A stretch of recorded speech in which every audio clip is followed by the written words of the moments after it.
Tak toto tu ešte nebolo. Mestská hromadná doprava možno pôjde o pár rokov vzduchom. Unikátny experiment by ako prvý mohli otestovať v Nitre.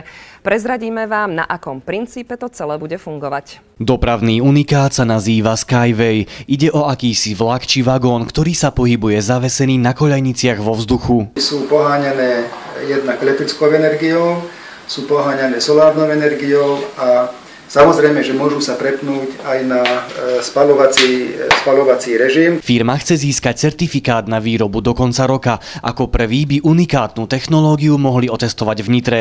Vyriešiť by mala najmä dopravné zápchy v meste. Priemerná rýchlosť takej mestskej súpravy, mestského koľajového systému je zhruba 120 až 150 km za hodinu. Ďalšou výhodou je, že mesto sa dá zosieťovať do 2 rokov a netreba pritom rozkopať cesty. Prekážkou ale bude zrejme finančná náročnosť. Náklady na kilometr trate sú medzi 1,3 až 3,6 milióna eur.